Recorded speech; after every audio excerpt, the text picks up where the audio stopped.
君は状況を理解していない。君が残って何ができる？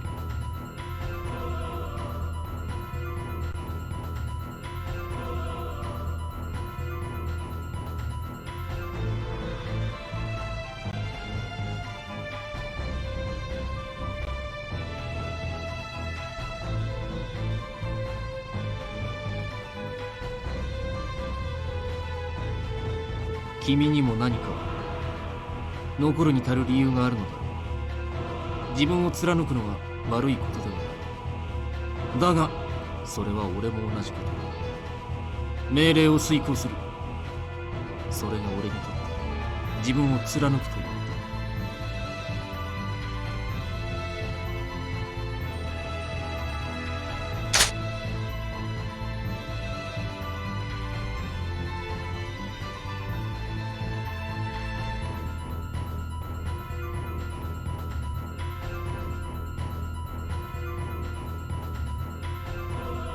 へいへい待てって。お姫さんが残るっつってんだろ。振られたのに邪魔してんじゃねえよ。ち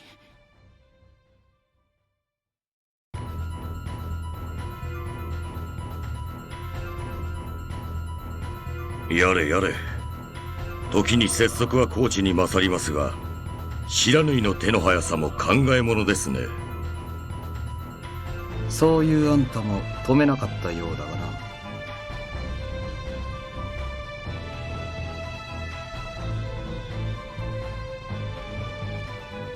くそ、何やってんだ。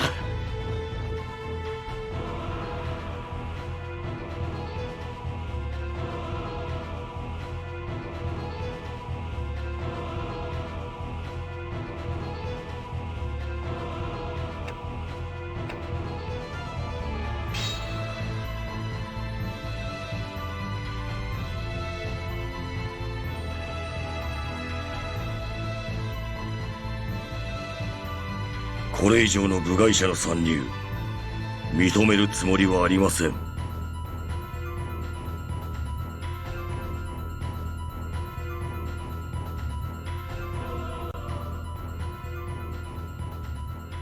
下がれ雪村。奴らの目的はお前だ。下手に動くな。退いてはいただけませんか。禁門の時と同様、私は君と戦う理由がない。あいにくだが、俺にはあんたと戦う理由がある。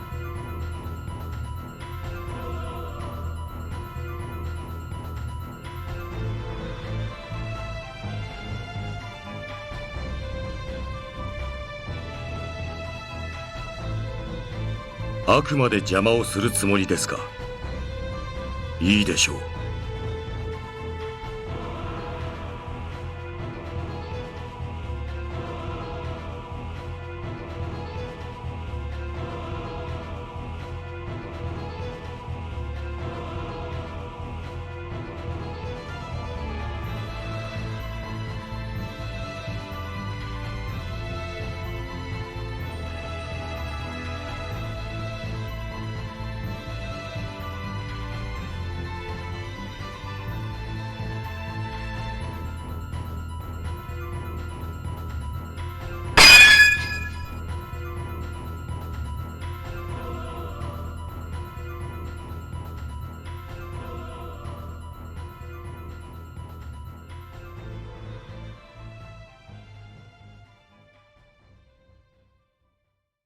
今ので仕留めるつもりだったのですがね。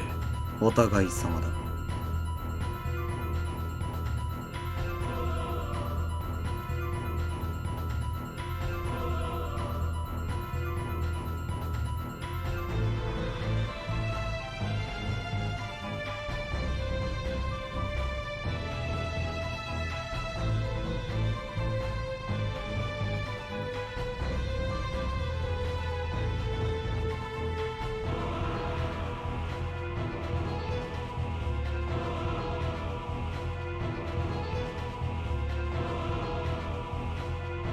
これ以上の戦いは無意味ですな。長引いて興が乗っても困るでしょう。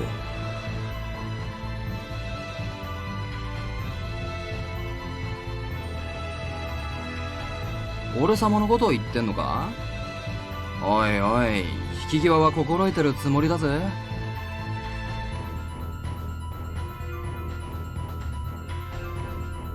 確かに確認は叶った以上長居をする必要もあるまい。今日は挨拶をしに来ただけだからな。むざむざ逃がすと思うか。くだらん虚勢はやめておけ。貴様らはまだしも騒ぎを聞きつけて集まった雑魚どもは何人死ぬか知れたものではないぞ。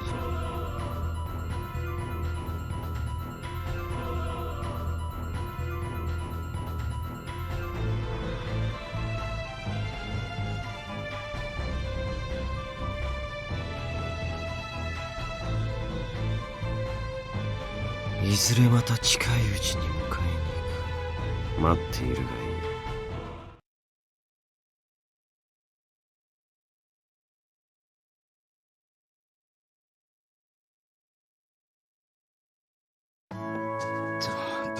大丈夫か？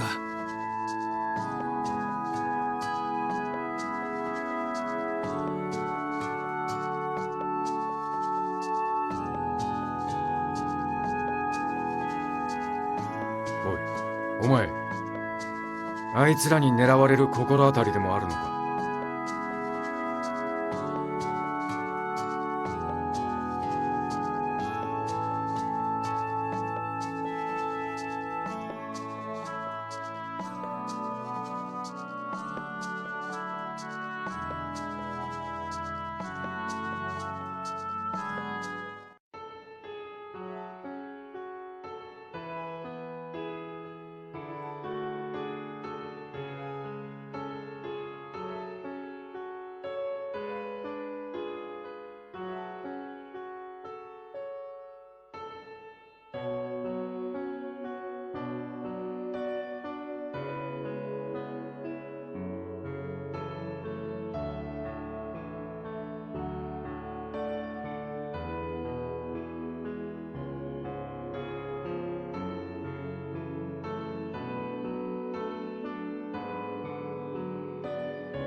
冗談じゃありませんよ、まったく。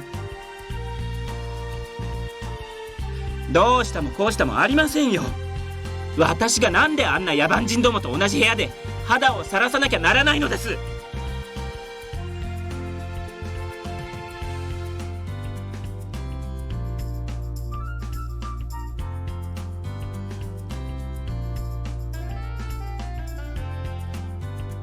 将軍上洛の時に近藤さんと意気投合したお医者様が屯所に来られているのですよ。大使たちの健康診断を行うとかの名目で。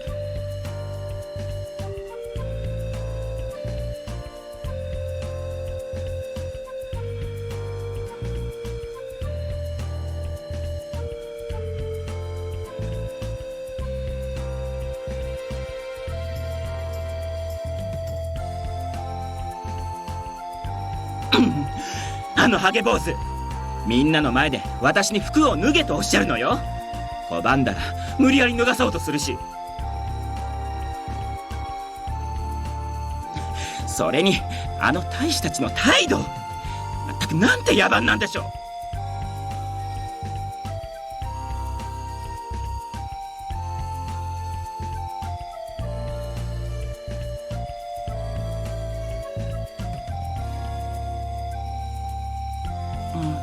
確か松本良順とか言ったかしら。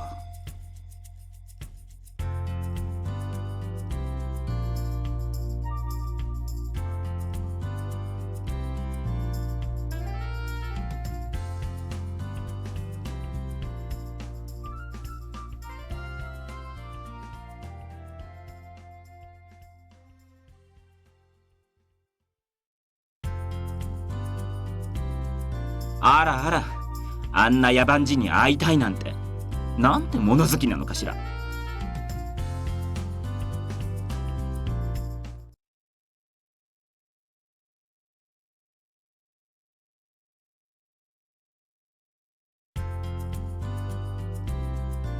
よし、次の人。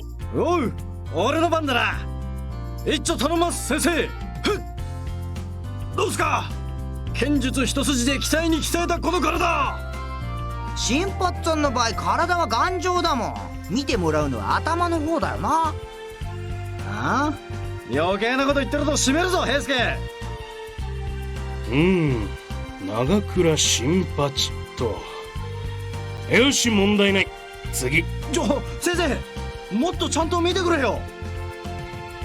いやいや、申し分ない健康体だ。新八、後ろが使えてるんだからさっさと終わらせろ。そうじゃなくてよ、もっと他に見るところがあんだろ。診察は見てもらうものであって見せつけるものじゃない。さっさとどけ。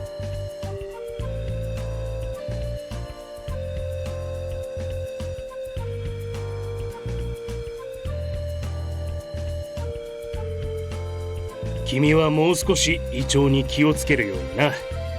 この薬を食後に飲むように。今ので薬が切れたか。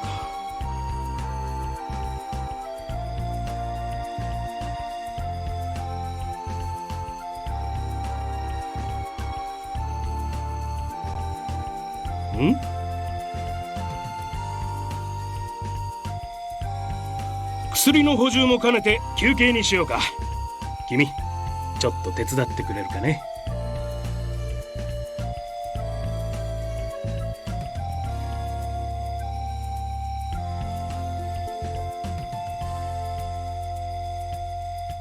松本先生、雪村君。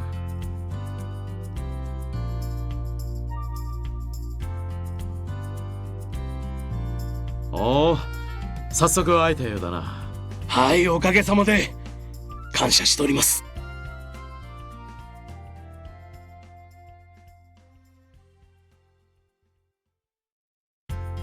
私は君に会うためにここに来たんだよ。高堂さんの娘さんがここに身を寄せていると近藤さんが教えてくれたんだ。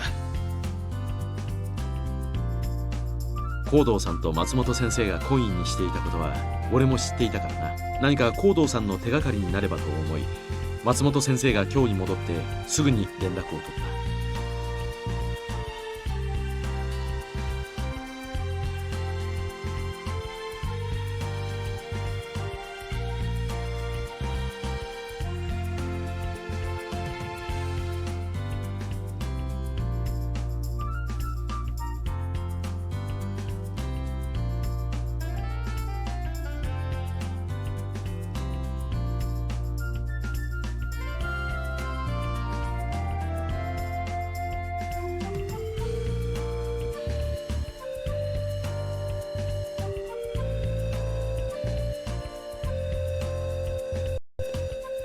すれ違いだったとはいえ辛い思いをさせてしまったようだ。君がここにいる事情は分かっておるよ。何か不自由なことはないかね。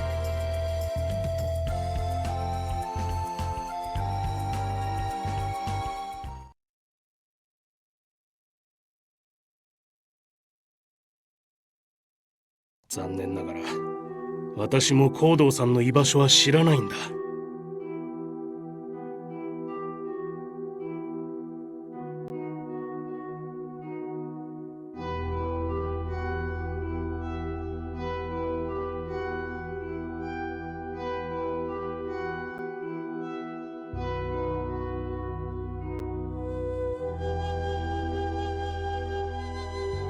君はここにいることであの薬に関わってしまったようだが、あの薬、つまり光道さんが新選組で行っていた研究のことについてだが、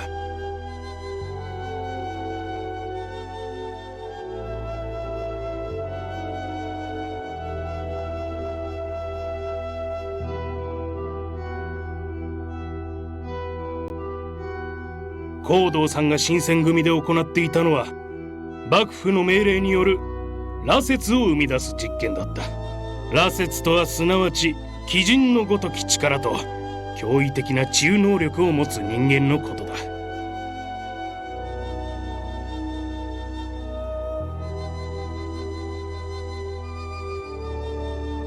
そしてその羅刹を生み出したのは落ち水という薬だ。これは西洋ではエリクサー、中国では先端と呼ばれるものに値する。つまるところ不老不死の霊薬みたいなものだ。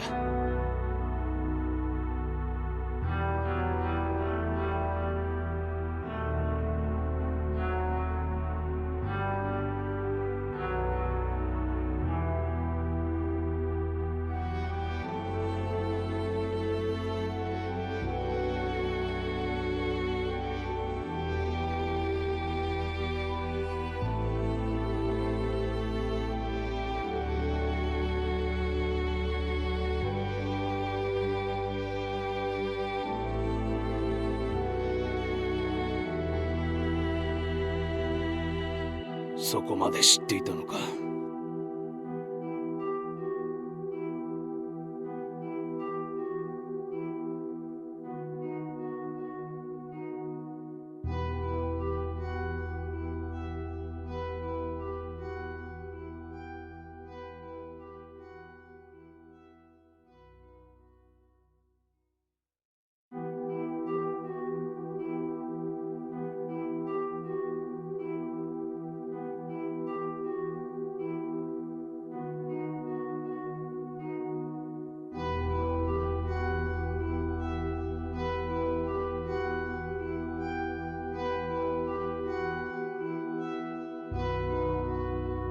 だからこそ両親の呵責に耐えかねた光道さんはここを去ったんだろう。しかしあれは幕府が新選組の戦力増強のために与えてくれた知恵だ。あの計画は失敗だ。行わない方がいい。幕府も見切りをつけているはずだ。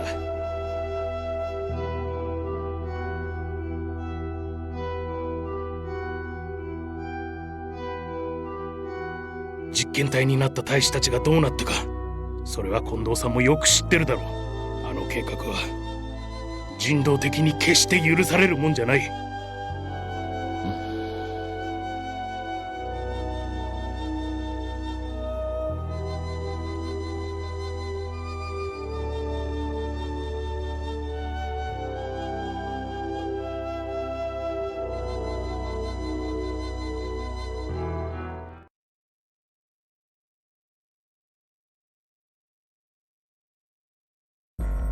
部外者に文句を言われる筋合いはありません。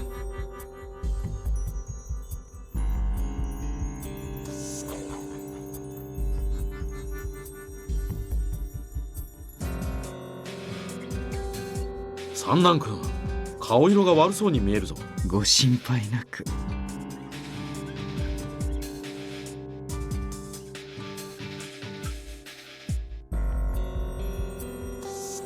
我々は我々の裁量で例の薬を有効に活用させていただいています。しかし危険だ。あの薬は強すぎる。研究は続いています。そしてすでにこの私という成功例もあります。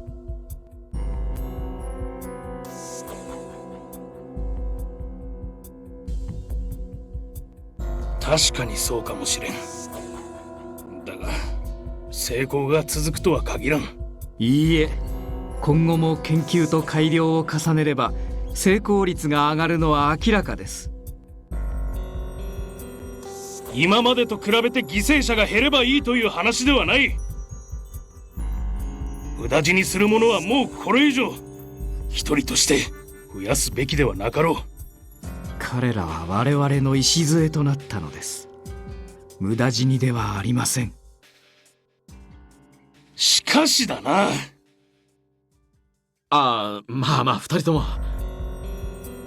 計画の話は後日改めてということにせんか。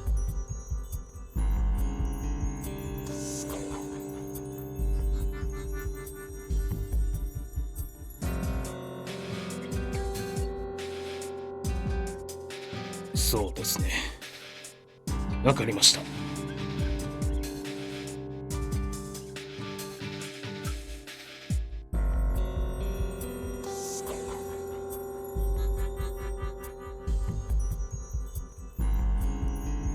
近藤さんがそうおっしゃるなら。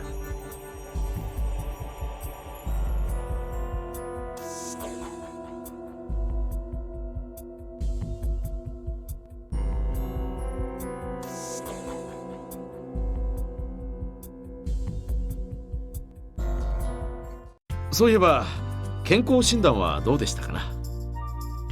ああ、それなんだがな。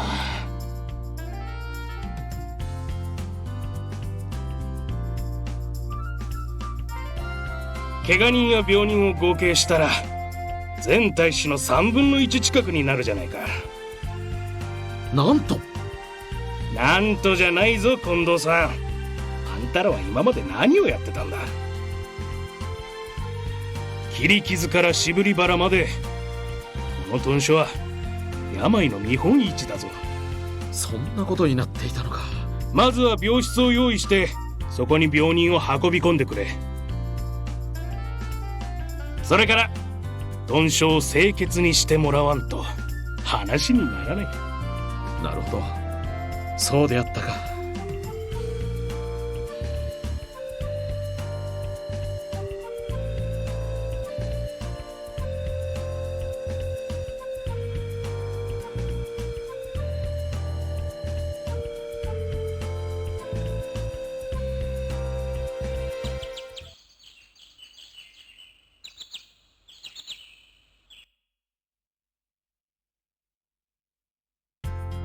うん、まあまあ綺麗になったじゃないか。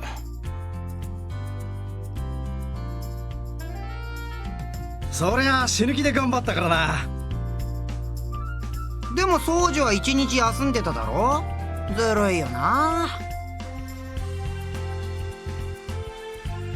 土方さんが過保護なんですよ。うるせえ。お前が変な咳するからだろうが。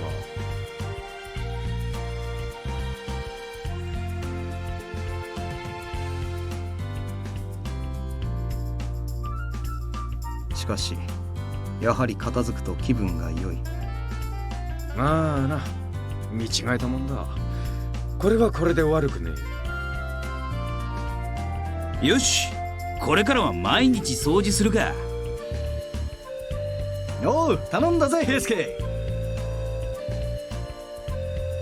なんで俺だけなのさ。体力自慢の新八端が怠けてどうするんだよ。